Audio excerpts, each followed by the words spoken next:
obvio. Sí. La escabioneta, Bien. dirijo yo. Muy bien. Bueno, ya les hice la pregunta, espero que Sí. hayan Sí. tenido tiempo para pensar. Mameluco. Repetí la pregunta. ¿Cómo se imaginan a un electricista? Los electricistas versus los mecánicos tienen una diferencia de peso. El electricista tiende a la flaquez, el mecánico tiende a la mirá, panza. mirá vos. No me preguntes por qué, paz. pero de 100 que investiguemos van a ver que dan estos números. Buen dato. Bueno, Electricista para mí es un poco electricista es planning. Como que subestima todo lo que vos le digas. Pucho colgando. Sí, se le ve un poco la raya, no tanto como al plomero. Porque Bien. usa cinturón. Claro. ¿te genera admiración? No, para mí es tipo, a mí me da No, miedo la electricidad. Toda como persona que sabe héroe. algo a mí me sí. genera admiración. Toda persona que tiene un oficio y que Exacto. resuelve cosas me genera admiración. El electricista en el que pensaron, ¿tiene una vida tranquila, vuelve a casa, la mujer, los hijos, se toma un Lo mate? imagino familiar, ¿no? Le imagino familiar. Conociendo tus historias te diría falopero, Sí. cría caballos Sí. y casa. Y tenía Envenenó tres- pollos al espiedo. Y tenía 3 trillizos en Suiza y los encontró en Corrientes y Claro, Montevideo. perfecto.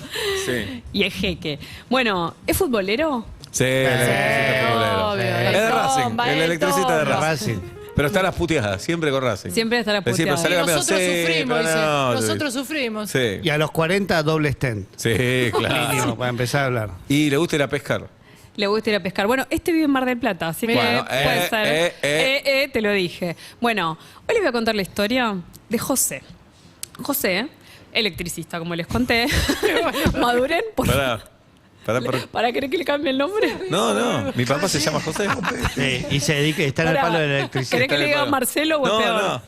A ver, ¿de qué te reís, Julieta? De lo que te estás riendo vos. Yo no me estoy riendo de nada. Tenés 13 años. Ves la tensión sexual, No. vos la entendés. Mal. La entendés. ¿Querés que te Escúchame. cuente a No vos? hacemos más esos No, no. chistes, pensé. Hacé vos y se el estaba chiste. riendo. Contanos de qué te reís, ¿Por así qué nos te reímos estás riendo? todos. Yo no me río de lo que vos no dijiste. Yo no dije nada. No hay chiste para hacer. ¿Cuál es el chiste? No hay Pará, ninguno. no hay chiste. No hay no hay chiste. chiste. Bueno, José Uy, yo sé se cómo ríe. Es una infantil esta piba. No me busquen a mí. Por eso Cómanse la boca. perdimos el Martín Fierro este año. Sí, lo perdimos bien perdido. ¿eh? Bien perdido. Bien perdido. Fuimos ahí a los padres. Todo, peluquería, todo. Y después perdimos el premio Hugo. Sí, y después perdimos el de Casi Ah, el Feliz. de Casi Feliz. No ganamos nada. Cóndor. Pero ¿sabe qué? No, Cóndor no. ¿Cómo era? Es No, un el pasito. águila. El platino. Un pasito No. más. ¿Qué premio perdió Casi Feliz? Cóndor, ¿no era? No, no es Cóndor. No, águila. No, platino. No, platino no. El de las Oro. Fuerzas Armadas, ¿no tuviste uno que se llama? Pero ese me lo dieron. Ah, ese lo ganaste. Ese me lo dieron. Sí. Mejor defensor de. Bueno, ahora vamos. Premio Cóndor, me parece. Está diciendo ¿Vos que dijiste no. platino? La hiciste un mate, ¿eh? Vamos a la cinta. ¿Platino? Cóndor. Ah, tenés razón. ¿Ves? Bien. Bueno, no les voy a José. decir el nombre. José, el que. Muy futbolero, muy manija, ¿no? Este pibe No, no, no se le- puede hacer nada. ¿Por qué no se queda Dale, en Qatar? dale, Giselle. No Ese sé. quería quedar en Qatar. Para, mi vieja Sí. se enoja cuando nos reímos en tu columna. Y porque Lo soy vi, un ¿ves? boludo. Tiene Bien. razón.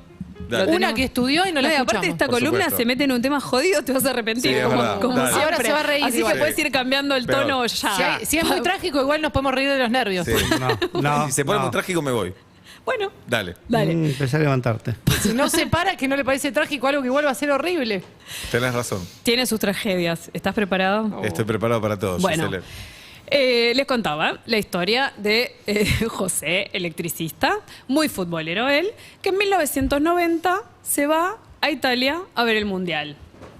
Y cuando estaba allá... Ahora, excelente que traigas historia del mundial. Pero claro, papá, ¿qué te Excelente. pensás? ¿Que vos solo sos productor? Sos la uno, Ahí va. sos la uno. Escúchame. Sos la uno. Vamos de vuelta. Voy a perder el hilo en cualquier momento. Quédate tranquilo. Mundial Italia 90. ¿Estamos? Sí. Se va, futbolero, manija. Cuando está allá, no solo a 12.000 kilómetros de distancia física de su casa, sino en modo mundial, que sabemos todos cuál es ahora, termo total. el Termísimo. modo en el que estamos ahora, se entera del gran secreto de su vida. Así arranca la historia. José, marplatense, hijo, acá se parece un poco a todos, hijo de inmigrantes italianos, un matrimonio, hijo único de un matrimonio de inmigrantes italianos. Acá tenía a sus abuelos paternos. En Roma, a su abuela materna. Su abuela materna la había visto una sola vez. Había otros parientes, unos tíos, sus primos, pero no los conocía. Su abuela materna lo invita a Italia a ver el Mundial 90. Imagínate un pibe, re futbolero, 17 años. La había visto una sola vez en su vida. Cabulero, la había visto para el Mundial 78. Muy bueno. Dijo, voy. Muy bueno. ¿Viste que hay un momento en donde organizás la vida mundial? En mi casa Sí. se organiza la vida Sí, por mundiales. claro. Bueno, ¿la había visto para el Mundial 78? Sí, dijo. Va. Imagínense, veníamos de Mundial 86, o sea, Italia 90, de lo que estaba pasando con Maradona en el Napoli. O sea, era el momento de tu vida para que alguien te invite a Italia. Y por supuesto, José que dijo, vaya, voy. Iba a Italia. Empieza a ver situación como la de ahora, que no va a terminar como la de Italia, pero, digo, situación. Bien. Empieza Argentina a avanzar, va a haber un Dramáticamente, partido. Argentina jugando muy mal y pasando con Goico, Canigia, dramáticamente. Bien, me gusta tu aporte, me sirve. Me sirve. Me sirve.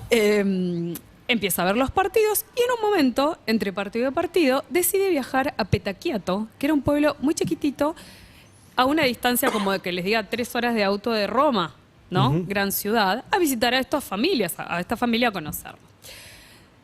Llega a esa situación, se prepara una comilona y ahí me dice José, y ellos cometieron un error. Le digo, ¿cómo? ¿Qué error? Me dice, bueno, mi abuela en Roma se había cuidado mucho de lo que decía y lo que no decía. Pero ellos, en Petacchiato, se pusieron a hablar creyendo que yo no entendía el dialecto. No que no entendía italiano, que no entendía el dialecto.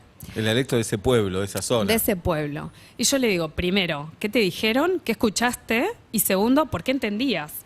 Y acá esta es una historia que todos tenemos algún amigo con algún abuelo tano. ¿Vieron esos tanos que viven en Argentina, que hace 80 años que están en Argentina y siguen hablando, no tano, el dialecto, ¿no? Como, Hola. En mi casa de mi nono, cuando venían los cumpay, se hablaba dialecto. ¿Viste que? Que era como una amenaza de muerte constante. Era el Con la mano, dialecto ¿no? era, Como se era van a una amenaza sacar de muerte las armas. constante, sí. Bueno, todos creo que conocemos alguna historia así, que vos decís, loco, hace 80 años que estás acá, te quedó el corazón allá, ¿por qué no hablas en español o en argentino? Bueno, esas historias están acá, muy presentes. Y me dice José, bueno, yo vivía en Mar del Plata y ellos se habían quedado viviendo acá en Ballester, entonces cuando nos veíamos, no era una visita, íbamos a un mes, hablo de mis abuelos, a pasar el verano, entonces yo había aprendido a entender eso, una mezcla de napolitano con algo que hablaba mi abuelo. ¿Y qué escuchaste? Dice, bueno, estaban ahí preparando una comilona, estos primos, que eran primos del padre, a los que él no conocía, y uno de ellos le dice a su esposa, este es el chico que compró Antonio. No, Uy. no. Qué manera de cagarte el mundial, ¿no? Y además, se lo tenés que decir adelante. Por más que no te da miedo que el otro te entienda. Es Bueno. como cuando nos preguntamos si tiene el tollback abierto acá. Un dialecto. Decirlo en otro momento. Decirlo en otro momento. Claro. Una subestimación total. Total. Y después le dijo, pagaron mucha plata por él para que le dieran un chico como el que quería. Yo le digo, ¿y vos qué hiciste? ¿Vieron que uno a veces después cuando repasa una situación que vivió, dice, uy, todo lo que hubiese dicho, pero en el momento, y él me dijo, nada, ni pregunté, ni repregunté, no, me hice Se hizo el gil. Se hizo el gil y nada.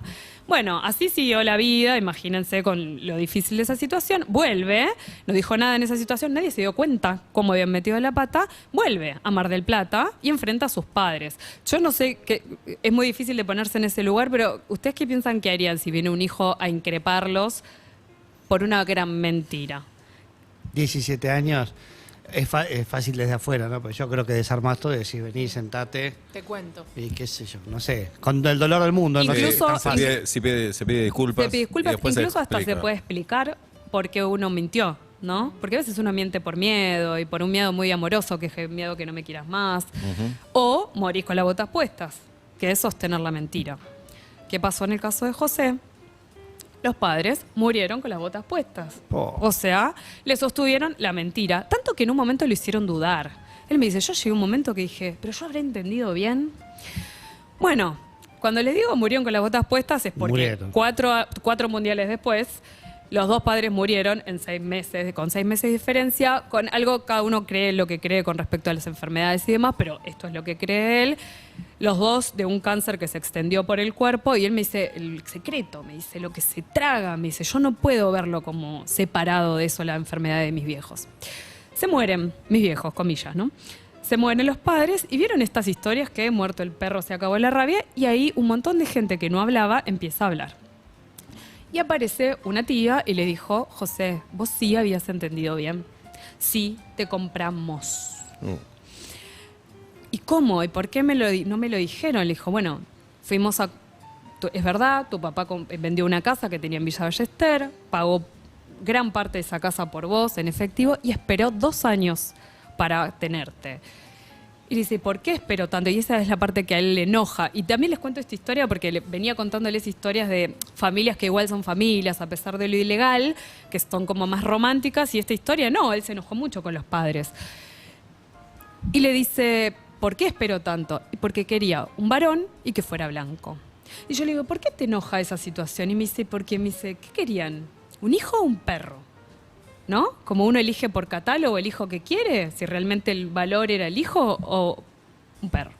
Bueno, la mujer le cuenta que lo habían ido a buscar a la casa de otra familia de italianos, que también habían esperado mucho porque la mujer era pelirroja, y también habían esperado porque querían un bebé pelirrojo.